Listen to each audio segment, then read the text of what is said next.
I'm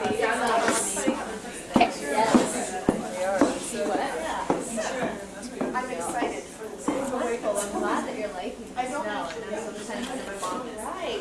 Hit or miss. Hello, everyone. Oh.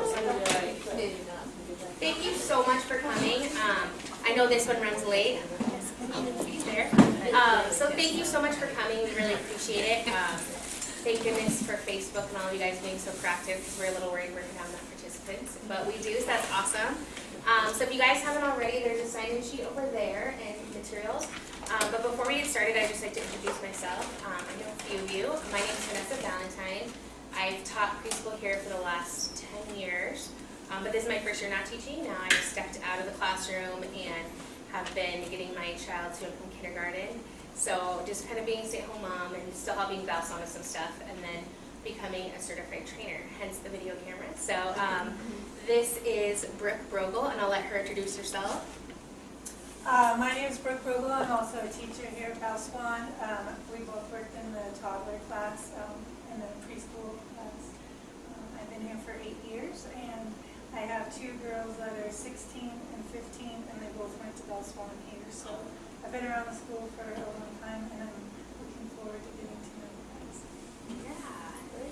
So maybe we'll just take turns, and if you guys just want to tell us your name and what you do, that'd be great. All right, Penny, would you like to start? Yeah, my name is Penny, and I have a home daycare. I was a preschool teacher for years, and I got out of the center, and I'm at home, and I get to help with my grandchildren. So I'm really, really, really super blessed. That's Penny. That's awesome. So I'm excited for this class.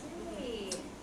I'm Jessica Reeves, and I'm currently a stay-at-home mom, but I'm a licensed K-12 school counselor, most recently an elementary school counselor, and I'm looking to get back into that. I have an 8-month-old, so I'm probably going to be staying home maybe one more year and then looking to get back, but I'm doing this for my licensure, and I'm excited to be here until I'm done. So, I also had her little voice solely too, so that's awesome. All right, Amber? Amber Carpenter. I am a full-time student at UCD and a full-time mom as well. I've got 2 kiddos, an 8-year-old and an almost 4-year-old for this month. One of my kiddos actually came here for 4 years, so Valsong is definitely near and dear to our heart, and both Miss Vanessa and Miss Brooke were his teachers, so happy to be here. I'm Molly Lynch. I've been here at Valsong for 5 years. I started in the preschool classroom as an assistant, and then I moved to the toddler classroom with Brooke and Vanessa, and I loved it. I've been here ever since, and once Vanessa moved out, I moved into her position, and yeah, it's been wonderful. So yeah, I'm really excited to take this class. Hi, I'm Parvati Balaji. I moved in from India to California, so I was there for 1.5 years, and just in the month of September, I moved to Colorado. So this is my first ever training session. I was a biology and moral values teacher in India. So right now I'm completing all the requisites and the necessary exams to get into the public school teaching. Nice. So I'm very excited to, get acquainted to a wonderful session like this. Eager to meet you all. Yay. Thank you so much, Dorothy, for sharing. That's awesome. I'm Dee Dee. I'm a in-home daycare provider for 10 years. Same thing. I was a preschool teacher. Went into that. So now I'm trying to get my degree in special ed. That's my passion. So Great. Wonderful. Thank you. Lori, you didn't do it? Sure. My name is Lori Mosshammer. I've been in early childhood for over 20 years. Done every age from infants through first grade. Currently, I'm at Primrose up in Lafayette. Okay. I am director qualified. I recently got my director's certificate. So I jumped on this class. I was like, yes, I don't need this certificate, but I really want the knowledge, especially to hopefully move to management someday. I want that. And a lot of our Primrose girls are taking the same class up over at Boulder. So a lot of our staff will be pyramid trained, and I just want that knowledge to be able to help our staff. Currently, I'm in young toddlers. I love my toddlers. They're my best. So, but yeah, I have an 8-year-old daughter who's at home with dad, so. That's awesome. Yay. My name is Annie Larson. I'm a licensed in-home child care provider. This is my 27th year. I've done some pyramid training. It was offered here at Boswan, but it wasn't the full course. So, yeah, I'm just delighted that you ladies are offering the course. Yay. We're excited. We're excited. I'm Amy Molina. I'm also a licensed home care provider. I have 4 children of my own. We did foster care and adopted all of our 4 kiddos, and the youngest, and I decided to stay home and do in-home daycare. So I have 5 other kiddos besides my son. Nice. Currently. Well, thank you guys so much for sharing. I'm excited to get to know you guys. So, do you want to continue with that? So before we get started, we always want to thank our funders. Without them, we couldn't do the work that we do, so we just always want to thank them. So first, I'm going to just kind of go over our agenda with you guys so that way you guys know what to expect. First, we'll go over the learning objectives and some logistics, and then we're going to do a quick activity. And this will just kind of help us get to familiarize ourselves with how much knowledge everyone has in the room, kind of where everyone's at. And then we're going to look at the Pyramid Plus Center and what it's all about. And then we're going to look at how does the Pyramid Plus fit in. And next is prevalence and impact of challenging behaviors in young children. So how does that affect them with different relationships within their world? We're going to go over a quick overview of what we're going to offer in our training. So it's going to be kind of hard. It's going to be like dangling candy in front of you, but it's just good to kind of see what's coming up next. So we're going to focus on that part later. But then after that, we're going to do a wrap up with thought seeds and quality improvement. So that's kind of what the first session will look like tonight. So for tonight, you guys are going to be learning, you guys will gain an overview of the origins, purpose, and goals of the Pyramid Plus Center. You guys will receive prevalence data, which supports the needs to address social emotional competence in young children. And you will be given a brief overview of the Pyramid Plus approach training. The most important thing, too, as we're going through all this, all of this is based off of research, all data. So that's how we know that all these strategies work. That's why this curriculum runs as it does so well, because they have taken all of it and it's proven time and time again that it works. So this is all data-based evidence. So before we get started, at Pyramid Plus, we want to make sure we really hone in on everyone's learning styles and kind of respect each other. So I'm going to ask you guys, what do you guys think some ground rules we should have as we go forward with the 18 sessions? Does anyone have any ground rules that they want to say or anything? You mean within the class? Yeah, what are some rules for like us as a group? Be on time. Be on time, okay. It's a good one, be on time. Any other ones? I think just feeling at liberty to have open communication, conversation. I like that one, it's a good one.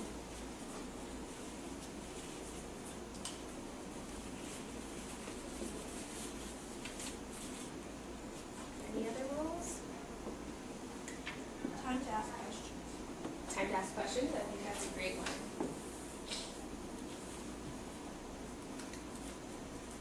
One thing nice about our ground rules too, if we decide like maybe we need to add something to it or change it later, we can always do that as well. Do we have any other ones? Well, I guess to focus on whoever's bringing up a point or whatever, and kind of cut side chit chat. Okay. Get to know each other after 5 months. Yeah, right? Each other pretty well.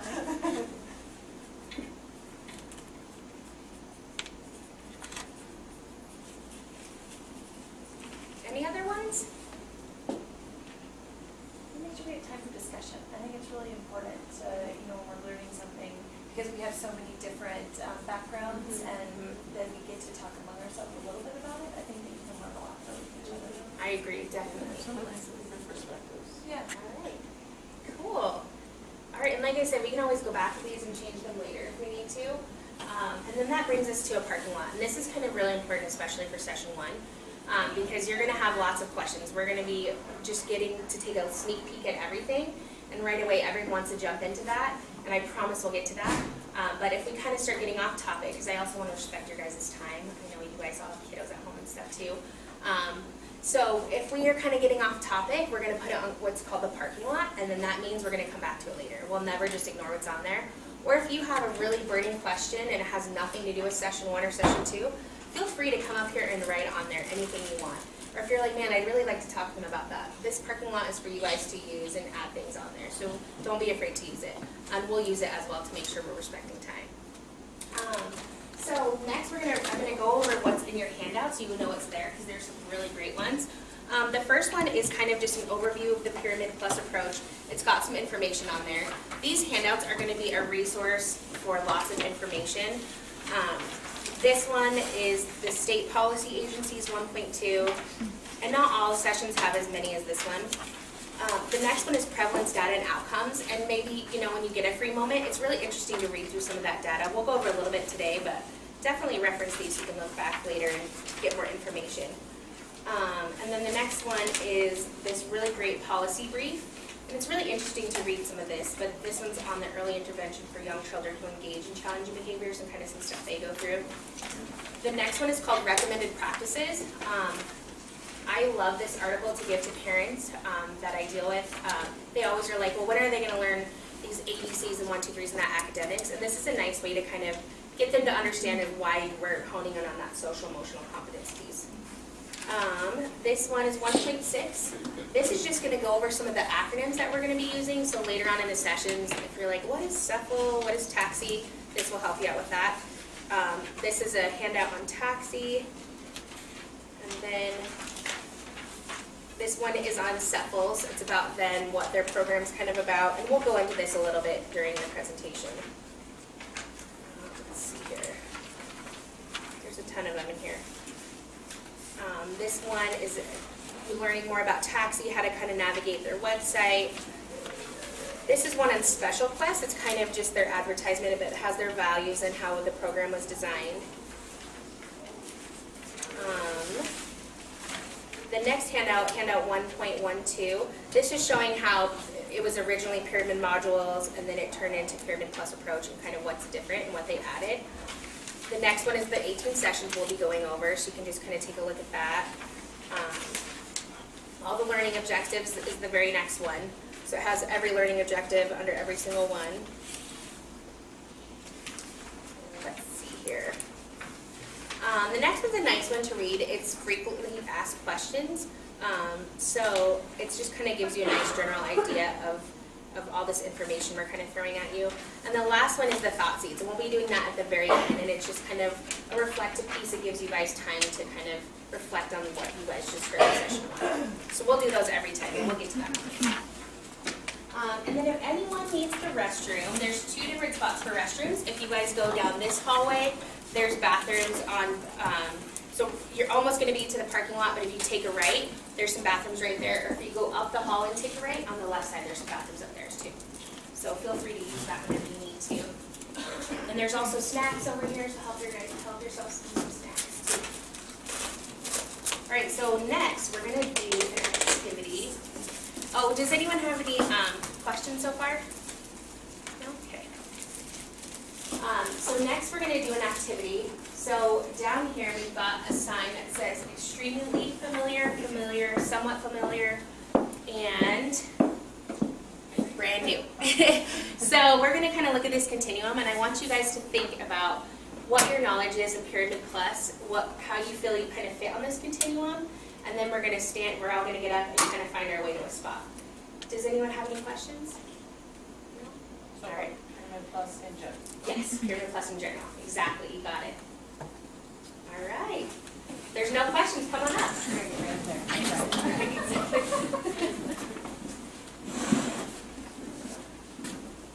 Get on down there. Come on, Molly. I don't know, I won't overshoot.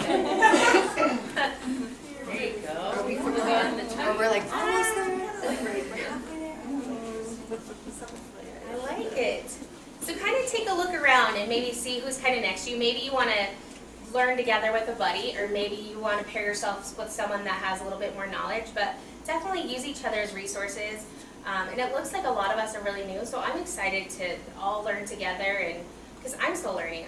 There's still things that I'm like, aha, I get that. So we're really excited to learn with you guys. So thank you. It kind of gives us all an idea. They're hazardous. Oh, yeah. Well, there's tons, believe me. So first we're going to start in with what is the Pyramid Plus Center. And please excuse my notes, but since this being the first session, I kind of feel safe with them. But it's a state-funded nonprofit organization. It is housed in the University of Colorado in Denver, and so that's where its location's at. This is their goal. Their goal is to increase the use of evidence-based practice in early childhood social, emotional, and inclusive practices in early care and education settings, including family, child care, and in-home providers. So they really want to spread that word and get it out to everyone. So the first thing they do is they support state collaboration with interagency teams. So they're going to partner with people, they're going to collaborate, they're going to gather information on what's working, what's not working, and then they're going to provide training and technical assistance for communities and child care providers, certification for coaches and trainers, so that's what Brooke and I are doing. We're going through this so we can be certified, so we can keep training more people, so we can keep spreading the word. And then there's a certification of Pyramid Plus programs. So that's going to be like this site. This is a demonstration site where people can come and observe in Valswell classrooms and see how the Pyramid Plus approach works in classrooms. That we're going to establish rigorous evaluation systems. So that's basically making sure that we're doing it the way it was intended to do, and we know that it's working by taking data. That data is what we use for everything. And that's our plan for sustainability. So as we keep going and more people learning about this, more people are going to want to become trainers, and more people are going to spread the word. And the more word we can get out, the better it is. So some pivotal concepts. It's a tiered program. So everything starts from the bottom and builds its way up. And this is for all children of all abilities. So we also want to make sure they're teaching to fidelity. What that means is that it's being used as it was intended. We'll get more into fidelity soon. Scale up. So we're bringing this to more programs and families, and that sustainability piece that I just talked about, and evidence-based practices. So fidelity, this is a pretty lengthy goal, but basically fidelity, we're just making sure everything done as it was intended to do. Because if we don't do it the way it was designed, we might not get the same outcome. But if we do it the way they have already shown us to do it, we already know that that is research-based. We know that that way works best. So we're always trying to make sure we're doing it the way it was intended to be done. And there's tools for this. Oh, you're okay. You can switch it. And they do have measurement tools for this that they use in classrooms to make sure everyone's up to fidelity and making sure we're all doing it the way it's supposed to be done. So this is TAXI's definition for evidence-based practices, but interventions and supports that have research documenting their effectiveness, approaches that are linked to positive outcomes for children and families, practices that have been demonstrated as effective within multiple research studies with similar outcomes. So we're going to make sure that all those outcomes are positive for children. So this is just a list of some of the state team representative agencies that Pyramid Plus collaborates with. And you can see right there that little handout icon. So anytime you see that, there's a handout with it, and there's more information on that one. So this is kind of the tree that represents Pyramid, but this is kind of where Pyramid Plus Center is right here. And then as it kind of figures out, that's all of you guys doing all this amazing work with kids in your in-home daycares, in schools, and everything, all this knowledge. So that's kind of just a visual for you guys. So the search for a quick fix. I'm going to read this and just give you like an example. Challenging behavior is often directly related to the view that challenging behavior is a child's response to lack of appropriate adult guidance. Another common perspective is that challenging behavior is an indicator that the child is willful and non-compliant, and that an appropriate response from the adult is to assert his or her authority over the child. So I have a little boy named Gus. He is 4, and I've been guilty of this. It's not me. Gus is stubborn. I always say that, but really when I look at it, it's like, is he really stubborn, or maybe is it the way I'm dealing with him? Because if you get on his level, he's the easiest kid in the world. So I'm guilty of this all the time. It's not me, it's them. He's hard. That kid's hard. So, okay, so why is this work so important for young children? So I'm going to kind of throw a lot of data at you. Some of it will be shocking, and then we're going to talk a little bit about some of it. And then in your handouts, there's some more information as well. So children with challenging behavior commonly experience peer rejection. Maybe you've got a kid that's biting, and then the other kids don't want to play with them, or that kind of thing. Unpleasant interactions with family members and teachers, predictable and consistent school failure, and lack of community integration. So Campbell estimated that approximately 10 to 15% of typical developing preschool children have chronic, mild to moderate levels of behavior problem. Children who are poor are much more likely to develop behavior problems with prevalence rates that approach 30%. Faculty in higher education and early childhood programs report that their graduates are least likely to be prepared to work with children with persistently challenging behaviors. Preschool children are 3 times more likely to be expelled than children in grades K through 12. That's shocking. It's shocking and it's sad. Because, you know, to think about what that kid might feel to be like, you're out. And how many times does that happen? So we're going to go to one more slide. Yep, one more slide. So I'm going to read you this as you guys are going to take a look at these numbers. Black students represent 18% preschool enrollment, 42% of preschool students suspended once, and 48% of students suspended more than once. Boys represent 54% of preschool population. They represent 79% of children suspended once, and 82% of children suspended multiple times. Girls who are Black, Native, Hawaiian, or other Pacific Islander represent a larger percent, 30% or more, of out-of-school suspensions with their racial or ethnic group being girls with other racial or ethnic groups. So kind of looking at that, it's kind of scary. I'm going to read you two more little bit of data, and then we're going to talk about it. So students with disabilities represent 22% of preschool enrollment, 19% of the students suspended once, 17% of the students suspended more than once. That's almost their entire population that's in preschool. English learners represent 12% of preschool children, 11% of students suspended once, and 9% of preschool students suspended more than once. Again, almost the whole population. So studies reveal that those, will you go back on Marva? So kind of thinking about those expulsion rates, is it shocking to you? Is it not shocking to you? Shocking? Yeah. Shocking. I didn't think that students with disabilities were able to be suspended. At They least can. in I guess in the school that I worked with, that we, under IEP and other rules, I felt like there was alternative methods used, that was not something that was often implemented. So Brooke is going to get into some more of that information in session 2. And no, they shouldn't be, but it's really shocking. Some schools won't even allow students with disabilities in their school. Is that for a settings. district policy? I think it's a little harder in an early child district, but when you get to a home daycare or Yeah. a Or private privately owned daycare, center. they're able to kind of pick and choose their students, and so if it's causing a problem, they select them out and just assume they'll go to another school. But you can imagine what that does for a little person's psyche when they're getting bumped around to different programs because they can't I find think a a way to lot be of it successful. is being in ratios and stuff, and you have one teacher dealing with that challenge behavior or whatever, that the balance of, is it worth it? I think that's what a lot of the And so, centers look at it. It becomes a resource. What I run Yes. into at, not me personally, but other people, you try to get the parents' help through Child Find, and they will not take it. yep. And that's the first step right there, and then if you don't take it, then they're like, okay, bye-bye. That's then. true. It makes it harder. It makes it harder. And I think too, I think it was shocking too when I first started working here. I'd help out in the office a lot. And people would want to come schedule a tour here thinking that this is another answer solution. And we're pretty full capacity with children with special needs because a lot of them are getting pushed out of these other schools and getting brought here. So it does make it hard.